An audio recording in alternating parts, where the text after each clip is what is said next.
13 سال پیش یعنی سال 2009 کال آف دیوتی داشت دوران پادشاهی خودش رو می‌گذروند.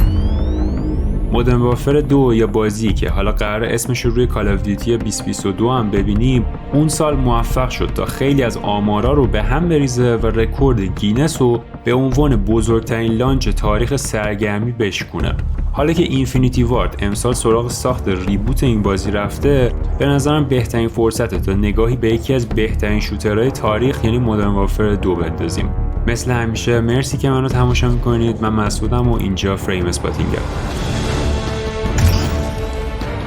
کال آف دیوتی مدرن وارفر 2 نه تنها بهترین بلکه احتمالاً جنجالی ترین نسخه کال آف دیوتی هم محسوب میشه. مدرن وارفر 2 به چند دلیل بازی خیلی مهمیه که توی رأس اونا دعوای حقوقی بین تیم قدیمی اینفینیتی وارد و اکتیویژن قرار میگیره. شاید واسهتون جالب باشه ولی استودیوی ریسپان که امروز بازی مثل ایپکس لجندز و استار وارز جدای فالن اوردر رو ساخته، توسط دو تا از کارکشته ترین سازنده های اون زمان کال آف دیوتی تأسیس شد. مدرن وارفر 2 نه فقط برای این دو نفر یعنی جیسون وست و وینستون پلا، بلکه برای چند ده تا کارمند دیگه که روی این بازی کار کرده بودن آخرین همکاریشون با اکتیویژن محسوب میشد. MW2 آخرین نسخه‌ای بود که این تیم روی اون کار کرد و بعد از اختلافاتی که سر مسائل حقوقی به وجود اومد، وست و زامپلا به همراه تعداد قابل توجهی از کارمنده این استودیو جدا شدن و استودیوی ریسپان رو ساختن. استودیویی که بازی تایتان فال رو توی سال 2014 با همکاری EA منتشر کرد و تا همین امروز هم به عنوان یکی از مهمترین استودیوهای این شرکت فعالیت میکنه. مدرن وارفر 2 اما با اینکه اول و آخر یه بازی کال آف دیوتی و جانبگیری و اهداف سیاسی ریز و درشتی پشت قصه‌اش وجود داره، اما احتمالاً یکی از معدود بازی‌های این مجموعه هم هست که روایت‌های جدیدی رو از جنگ تعریف میکنه. توی ویدیوی کال آف دیوتی مدرن وارفر که قبلا ساخته بودم بهتون گفتم که کال آف دیوتی 4 چه تأثیری روی قصه گویی بین شوترهای جنگی مدرن داشت و نقش قصه گویی رو چقدر از قبل مهمتر کرد. اما MW2 به عنوان دنباله اون بازی کارش حتی سخت‌تر هم بود.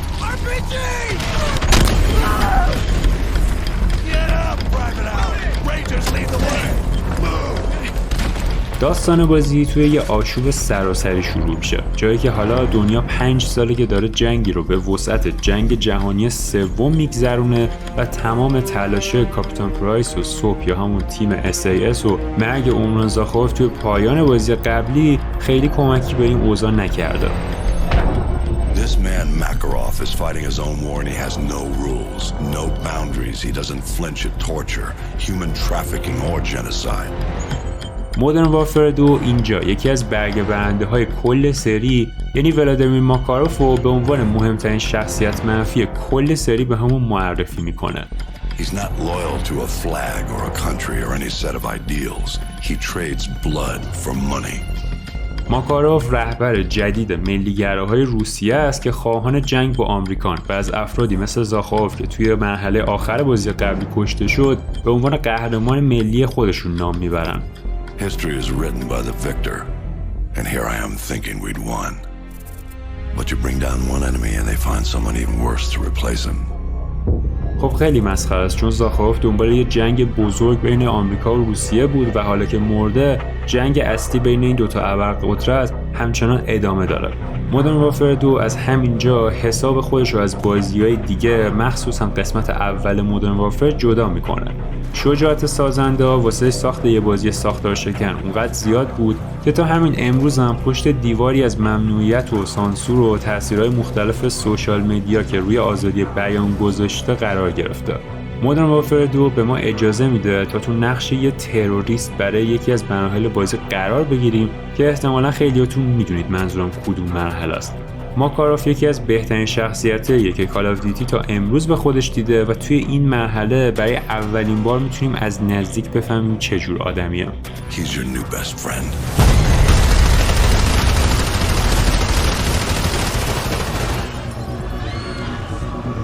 انجام یه حمله تروریستی به فرودگاه مسکو یا همون هموطنای خود ماکاروف و انداختن کل تقصیر گردن یک کشور دیگه که آمریکا باشه یکی از اون چیزاییه که شرارت این شخصیت رو بیش از پیش به همون نشون میده.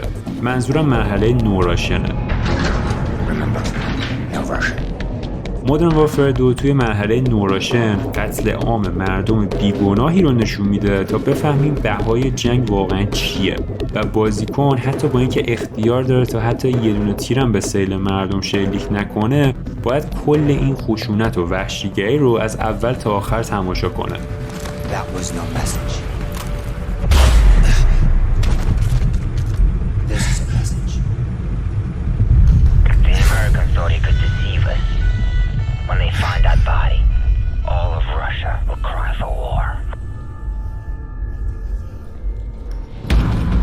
مدرن وارفر 2 توی دامن زدن به مسائل سیاسی احتمالاً یکی از آخرین بازیاییه که تونست خشونت رو به این شکل و توی این سطح به تصویر بکشه و اونو از دید مخاطب عادی قایم نکنه.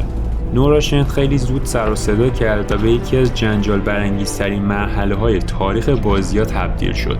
این مرحله جزو اولین ایده‌های تیم سازنده برای ساخت یک مرحله کامل بود، اما نه به این شکل. وقتی که قصه هنوز کامل نشده بود، نوراشن قرار بود درباره سرکوب کردن حمله زامبیا به فرودگاه باشه، اما در نهایت مردم بیگناه جای زامبیا رو گرفتن که خودش نشون میده این مرحله چقدر عجیب و غریبه. محمد علوی که خیلی از بهترین مرحله‌های کال آف دیوتی رو طراحی کرده، نقش مهمی توی برنامه‌نویسی و طراحی هوش مصنوعی این مرحله داشت. طراحای دیگه این مرحله میگن که قتل عام یا به اصطلاح مس شوتینگی که توی نوراشن اتفاق میفته برگرفته از آدمکشیاییه که توی اوایل 2000 بارها توی آمریکا اتفاق افتاده بود. اونا میخواستن نشون بدن که چرا روسیه به آمریکا اعلان جنگ میکنه، ماکاروف از یه زاویه دیگه نشون بدن و البته از اتفاقات واقعی مثل حملات 11 سپتامبر هم الهام گرفتن. در نهایت وقتی که کار ساخت نوراشن تموم میشه، اینفینیتی وارد 2 دسته میشه. بعضیا اصلا موافق پرداختن بازی به یه حمله تروریستی نبودن و میگفتن که بازی حداقل باید از زاویه گارد فرودگاه باشه و نه تروریستا. بعضیای دیگه مثل خود علوی هم معتقد بودن که وجود این مرحله واسه درک قصه لازمه. در نهایت این 2 دستگی‌ها باعث شد که یه سری تغییرات اتفاق بیفته. مثلا بعضی از قسمت‌های این مرحله که پدر و مادرها توی فرودگاه با بچه‌شون خدافظی می‌کردن به خاطر شدت زیاد احساسات حذف شد، خون و خونریزی طبیعی‌تر شد تا حس حمله واقعی رو بده و در نهایت امکان اسکیپ کردن کامل مرحله برای اولین بار توی تاریخ کال آف دیوتی فراهم شد. یکی از تسترهای بازی که نیروی ارتش آمریکا بود این مرحله رو اصلا بازی نکرد، اما حاضر بود که باقی مراحل رو ادامه بده. اینجا بود که اینفینیتی وارد فهمید که وجود گزینه‌ای برای رد کردن اختیاری این مرحله لازمه، چرا که ممکنه هر کسی نخواد بخشی از عوامل قتل عام توی یه بازی ویدیویی باشه. اما نوراشن آخرین جایی نیست که MW2 خط قرمزا رو رد میکنه. بازی‌های مدرن وارفر همواره دست روی حساس‌ترین سوژه‌های جنگی دنیا، جنگ‌های خاورمیانه و جدل همیشگی آمریکا و روسیه گذاشتن.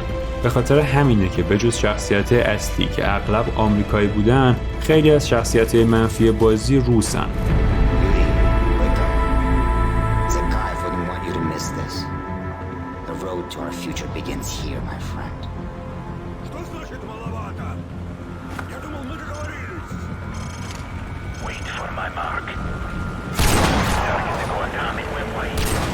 از ماکاروف توی کل مجموعه گرفته تا یوری که توی MW3 نقش محوری و خیلی مهمی رو بازی میکرد.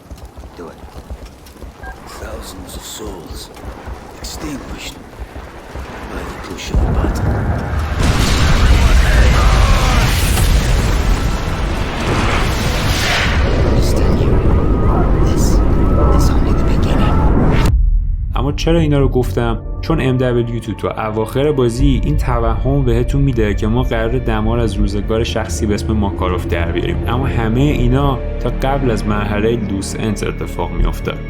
Captain Price, request permission to take the safe house for Roach. Granted. Soap and I will take the boneyard in Afghanistan. مرحله‌ای که تسک فورس 141 به 2 قسمت تقسیم میشه و روچ و گوست باید به یه سیف هاوس حمله کنن و اطلاعاتش رو به دست بیارن. Strike team go. Engage Makarov on site. همه چی دقیقاً همون جوری پیش میره که ژنرال شپرد، مکتوبیش و پرایس فکر میکردن، اما در نهایت شپرد همه رو دور میزنه.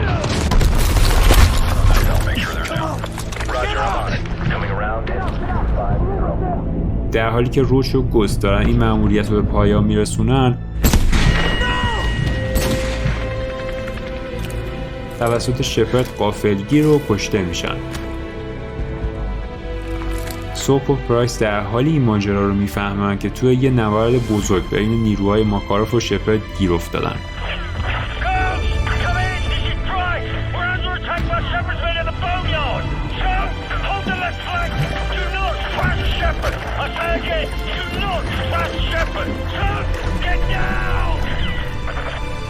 حالا هدف اصلی تغییر کرده و به جای یه شخصیت روس جنگ طلب که ماکاروف باشه، تیر خلاص توسط یه ژنرال آمریکایی شلیک شده که به خاطر حفظ افتخار و تبدیل شدنش به قهرمان جنگی حاضر همرزمای خودش رو هم بکشه. 5 years ago, I lost 30,000 men in the blink of an eye, and the world just fucking watched. I know you understand. در واقع MW2 نه فقط نقد غیر منصفانه از جنگ‌های خاورمیانه، بلکه نقدی به میهن‌پرستی توی بالاترین سطح خودشه. History is filled with liars. If he lives and we die, his truth becomes written and ours is lost. Shepard will be a hero because all you need to change the world is one good lie and a river of blood. He's about to complete the greatest trick a liar ever played on history. His truth will be the truth.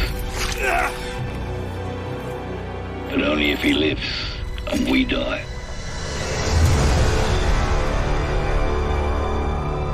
حالا میتونیم نتیجه بگیریم که اصلی ترین چیزی که MW2 رو به یه بازی واقعی تبدیل میکنه، دغدغش واسه نمایش دادن شخصیت‌های خاکستریه. شخصیتایی که هر کدوم طرف مثبت و منفی خودشونو دارن و احتمالاً قهرمانای بازی مثل پرایس یا سوپ هم به نوع خودشون مجبور به انتخاب‌های سختی میشن. از انفجار موشک بالستیک توسط پرایس گرفته